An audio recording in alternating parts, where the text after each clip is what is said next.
சின்ன மருமகள் சீரியல்ல அடுத்து வர எபிசோட்ல என்ன மாதிரியான ட்விஸ்ட் எல்லாம் இருக்க போகுதுங்கிறத இந்த வீடியோல பார்க்கலாம். திரும்பவும் நம்ம தமிழ் போயிட்டு பஞ்சாயத்தோட மணியை அடிக்கிறாங்க.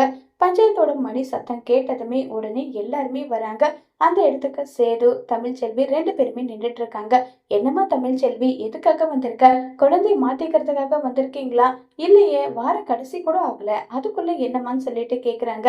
இங்க பாருங்க ஐயா, உங்க பஞ்சாயத்தோட முடிவை கட்டுப்பட்டுட்டு தான் நான் குழந்தைய ஒரு வாரம் இங்கேயும் ஒரு வாரம் அங்கேயும் மாறி மாறி இருக்கிறதுக்கு சம்மதிச்சேன். ஆனா இனி என் குழந்தைய விட்டுட்டு ஒரு நிமிஷம் கூட என்னால இருக்க முடியாது.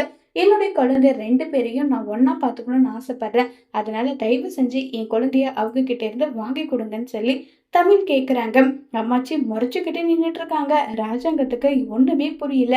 என்னாச்சு, அம்மா எதுக்காக இப்படி முறைச்சு நின்றுட்டு இருக்காங்கன்னு சொல்லிட்டு ராஜாங்கம் யோசிச்சுட்டு இருக்காங்க. உடனே சேது இங்க பாருங்க, நீங்க பஞ்சாயத்துல தீர்ப்பு சொல்லிட்டீங்க. அதனால அதுக்கேத்த மாதிரி ஒரு நாள் ஒரு நிமிஷம் கூட முன்ன பின்ன ஆகாம குழந்தை கரெக்டா தானே மாத்திட்டு இருக்கோம். எல்லாம் சுலபமா தானே போயிட்டு இருக்கு. திரும்ப என்ன மறுபடியும் குட்டை குழப்புற வேலை? எதை நினைச்சிட்டு இப்படி பண்ணிட்டு இருக்காங்கன்னு சொல்லி சேது கேக்குறாங்க. என்னுடைய குழந்தை என்கிட்ட இருந்தாதான் பாதுகாப்பா இருக்கும்னு எனக்கு தோணுதுன்னு சொல்லி தமிழ் சொல்றாங்க. உடனே சேது, ஏன் என்கிட்ட இருந்தா பாதுகாப்பெல்லாம் இருக்காதா?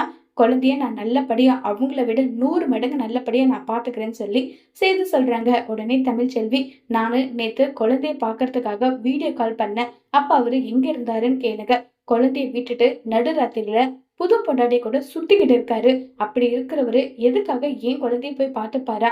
வேண்டவே வேண்டாம். என் குழந்தை என்கிட்ட வந்தே ஆகணும். அதுக்காக என்னனாலும் பண்ணுவேன். இந்த ஊரை விட்டு என்னை ஒதுக்கி வச்சா கூட அதை பத்தி எல்லாம் நான் கவலைப்பட மாட்டேன். எனக்கு என் குழந்தை வேணும். நீங்க எனக்கு தீர்ப்பு கொடுக்குறீங்களா, இல்ல நான் கோர்ட்டுக்கு போகட்டுமான்னு சொல்லி தமிழ்ச்செல்வி ரொம்ப உடனே ஐஸ்வர்யா தமிழ்ச்செல்வி, ஏன் இப்படி பேசுறீங்க? மலர்கிட்ட குழந்தைய பத்திரமா கொடுத்துட்டு உடனே 10 நிமிஷத்துலயே நாங்க திரும்ப வந்துட்டோம். அப்படி இருக்கும்போது சேது மாமா குழந்தைய ஒழுங்கா பாத்துக்கலன்னு இப்படி சொல்றீங்க. அவரு கூடவே இருக்கேன், எனக்கு தெரியாதா? நைட்டு கூட தூங்காம அழகற அப்படி பாத்துக்கிறாரு. அவரு போயிட்டு சரியா பாத்துக்கலன்னு சொல்றீங்க. இதெல்லாம் ஓவர் டூ மச் தமிழ்ன்னு சொல்லி ரொம்பவே கோவப்பட்டு ஐஸ்வர்யா பேசுறாங்க. நீங்க புது பொண்டாட்டி இல்ல, பின் அப்படிதான் பேசுவீங்கன்னு சொல்லி தமிழ்ச்செல்வியோ சேதுவும் மாறி மாறி ஆர்குமெண்ட் பண்ணிட்டு இருக்காங்க. இப்ப தமிழ்ச்செல்வி நினைச்சதான் நடக்குமா, இல்ல சேது குழந்தைய விட்டு கொடுக்காம பிடிவாதமா இருக்க போறாங்களாங்கிறத வரப்போற எபிசோட்ல வெயிட் பண்ணி பார்க்கலாம். தேங்க்யூ.